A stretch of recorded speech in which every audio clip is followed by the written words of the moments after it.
bukan rahasia nih di sini ya. Jadi saya itu termasuk dokter yang sangat suka injectable, injeksi. Disuntik-suntik guys. Iya, jadi saya mulai menyuntikkan treatment waktu itu botok di wajah saya di usia 30-an. Oke. Start untuk mencegah terbentuknya kerutan. Garis halus itu dicegah, apalagi jangan sampai jadi garis dalam.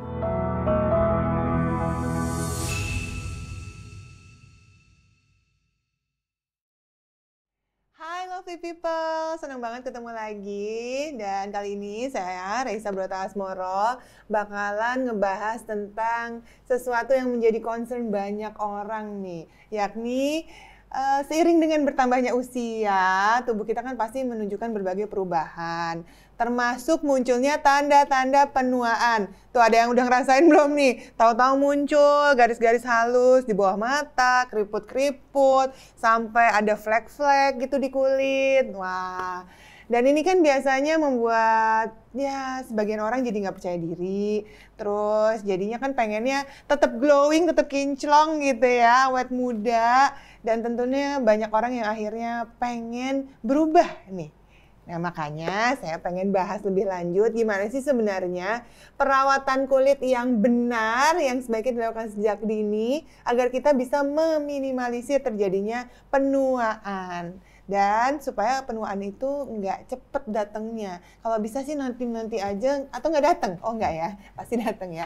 Makanya saya udah ngundang di sini ada dokter ganteng, awet muda. Aduh pokoknya idola para wanita di luar sana. Dr. Ferry Chandres, apa kabar dok? Halo, baik. Yeay, ini kalau yang tepuk tangan lebih semangat yang laki-laki sih.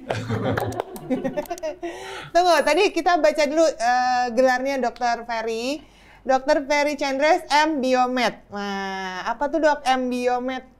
Oh, itu Magister Biomedis, S2 untuk anti-aging. Wah, itu dia kuncinya. Kenapa kita undang Dr. Ferry di sini? Karena kita maunya dapat bocoran gimana caranya kita bisa tetap awet muda kayak Dr. Ferry. Oh iya. Ada yang bisa nebak umurnya Dr. Ferry berapa? Ada yang tahu? 25 itu saya. Kan juga sih. Dr. Ferry ini tadi kalian jawab dulu ya, tebak-tebak dulu ya di kolom komen atau gimana. Nanti kita akan spill usianya. Tapi memang Dr. Ferry ini kan dokter anti-aging. Makanya ada M. Biomed. Emang dari awal emang fokusnya pengen ke situ atau gimana sih sepanjang perjalanan karir Dr. Ferry? Sebenarnya sih saya tuh lulus dokter umum biasa ya, waktu seperti Dr. Reza juga saya lulus kedokteran, lalu saya ambil pendidikan akupuntur awalnya. Oh. Nah, di akupuntur itu ada bidang khusus untuk estetik. Jadi akupuntur kecantikan. Nah, di situ mulai bersinggungan sama estetik. Nah, dari situ saya belajar lainnya tuh. Ya belajar chemical peeling di bidang lain dan makin suka.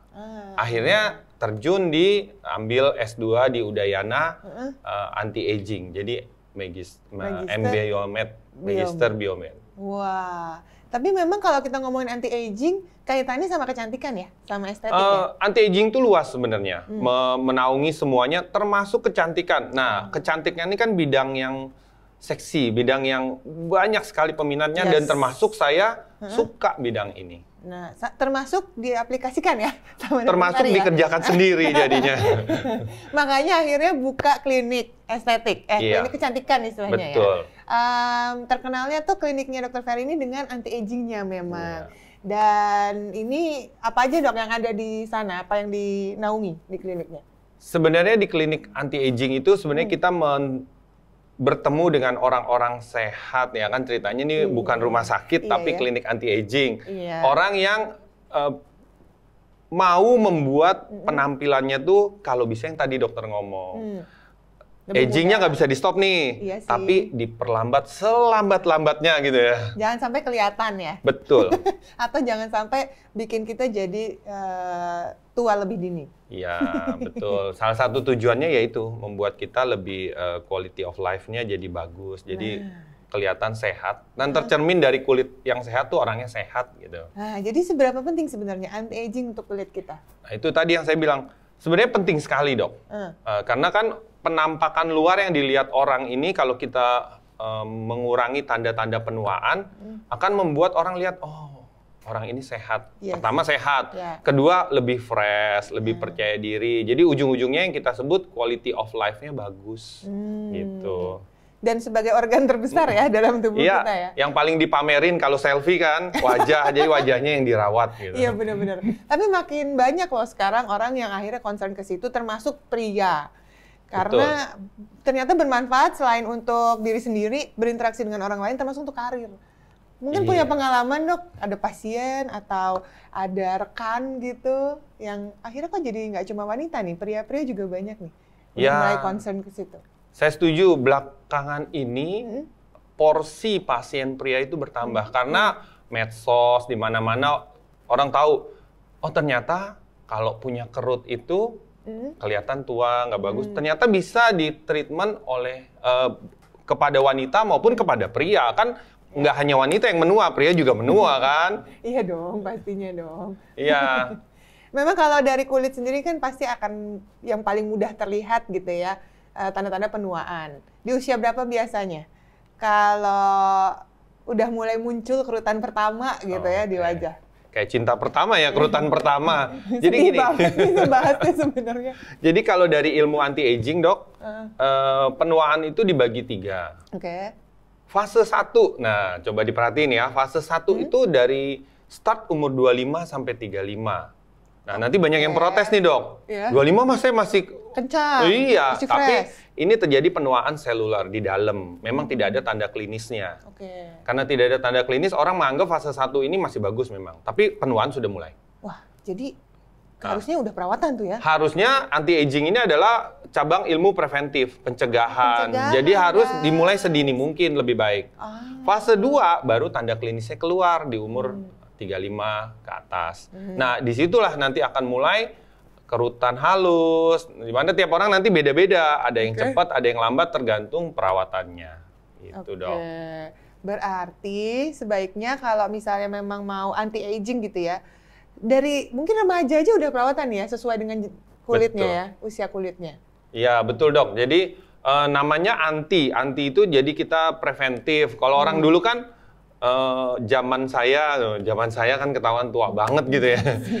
Orang akan diterapi kerutan kalau kerutan sudah muncul. Sekarang pemahamannya berbeda. Kita harus preventif, jadi meminimalisir keluarnya kerutan. Jadi kita nggak bilang, wah kerutannya nggak bakal keluar, tapi minimal. Jadi nanti juga pas mudah muncul, mungkin perawatannya jadi nggak serumit dan semahal yang seharusnya ya. Setuju. Di usia tersebut nggak sih? Kalau Dokter Ferry sendiri waktu itu melakukan perawatan anti-aging usia berapa? Buka-bukaan rahasia nih di sini ya. Jadi saya itu termasuk dokter yang sangat suka injectable. Injeksi. Disuntik-suntik guys. Iya. Jadi saya mulai menyuntikkan treatment waktu itu botok di wajah saya di usia 30-an. Start untuk mencegah terbentuknya kerutan. Garis halus itu dicegah, apalagi jangan sampai jadi garis dalam. Nah itu kan sebenarnya orang bakalan biasanya baru tahu, oh saya butuh botox nih kalau emang udah garis-garis. Iya. Kalau udah muncul nih kerutannya. Jadi gini, sebenarnya kita ngomong kerutan ya, garis kerut itu ada 2. Ada yang dynamic, ada yang statis. Nah, jadi kalau yang dynamic itu kita perlu berekspresi, baru keluar kan. Misalnya lagi ngerutin kayak gitu Dokter Reza ini kan ekspresif nih, orangnya senyum ini. Nah itu dia melatih ototnya bergerak, tapi otot itu mengakibatkan kulitnya berkerut. Ketarik-tarik dia jadinya. Itu tidak bisa dihindari, ya apalagi orang Indonesia yang ramah, mudah senyum. Nah itu tidak bisa dihindari. Tapi kita minimalisir otot itu untuk garis yang dynamic itu jangan sampai terus-terusan repetasi itu membuat garisnya jadi dalam dan permanen. Nah, itu yang orang takutkan. Jadi kita relaksasi ototnya supaya garisnya minimal. Jadi tidak banyak garis dalam. Jadi kayaknya salah satu tindakannya ya botox itu tadi ya. Salah satu tindakan anti-aging yang treatment yang simple dan memuaskan yaitu botoxnya. Betul. Botox ini juga kan sebenarnya dosisnya bisa disesuaikan dong ya. Iya, kan betul banyak tuh sekali. akhirnya yang takut tuh dok, tapi nanti muka aku kayak topeng gitu. Padahal saya enggak mudah-mudahan ya. Saya penggemar. Jadi Semua disesuaikan. Itulah gunanya harus konsul dulu ke dokter. Jadi dokter menentukan dan hasilnya semua orang pasti maunya natural. Iya. Betul. Jangan sampai kelihatan justru. Jangan sampai kaku, jadi nggak alami, nggak ada yang mau. Tapi kalau dikerjakan sesuai seproper mungkin, hasilnya akan natural sekali. Karena kalau udah terbentuk garis, susah ya ngilanginnya. Nah, yang tadi Dokter Reza bilang, kalau sudah terbentuk garis, berarti level agingnya udah naik, lebih kompleks. Lebih budgetingnya beda nanti. Lebih mahal, lebih Iya, lebih repot dah pokoknya. Iya. Oke. Kalau dari jenis-jenis perawatan anti-aging sendiri sebenarnya gimana sih dok pembagiannya? Kalau saya pribadi sangat suka membaginya dengan injectable dan non-injectable. Jadi ada treatment yang memang disuntik, ada treatment yang tidak disuntik. Tapi sometimes ini tidak saling menggantikan. Jadi harus kombinasi karena masing-masing punya keunggulannya sendiri. Oke, apa aja misalnya yang injectable tuh apa? Botox, filler gitu? Kita sudah bicara tadi botox, injectable. Ada filler, ada skin booster yang disuntikan. Nah, injectable ini cenderung karakternya adalah hasilnya tuh lebih cepat terlihat. Cenderung lebih instant result lah. Mau injectable maupun non-injectable, semua harus diulang. Ada masanya. Jadi nggak bilang, oh kalau injectable kan harus terus-terusan. Kalau non-injectable, contoh mesin, tetap aja diulang. Karena kita kan memang agingnya jalan terus. Nah, itu yang kita perlambat. Dan tentunya disesuaikan dengan usia kulit juga ya? Betul. Pasti akan ada perubahan-perubahan. Iya. Tindakannya juga pasti nanti akan berubah. Mengikuti dong. Kondisi kulitnya masing-masing.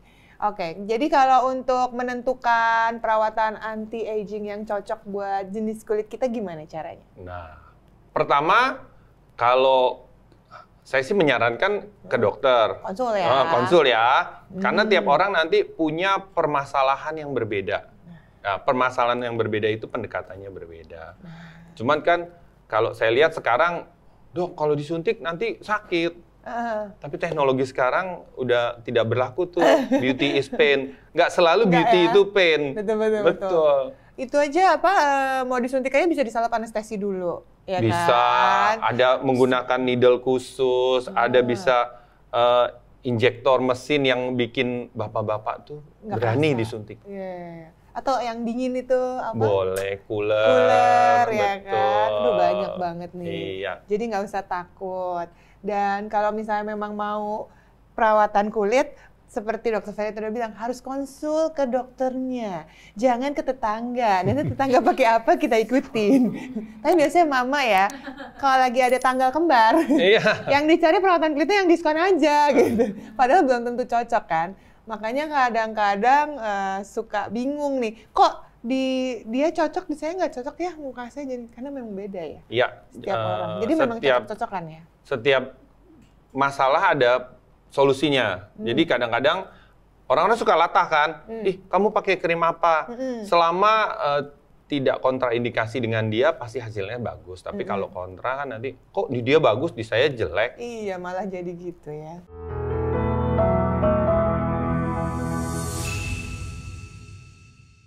Menghindarinya ya, apalagi situasi sekarang panas ya guys. Iya. UV dijaga, berarti kita harus pakai protektor, sunblock. Iya. Jadi bukan berarti nggak boleh ke Bali, berjemur di pantai, boleh. Tapi ya itu UV itu secara penelitian merusak kulit. Oke, ya udah lucu, habis ini kita ke Bali ya.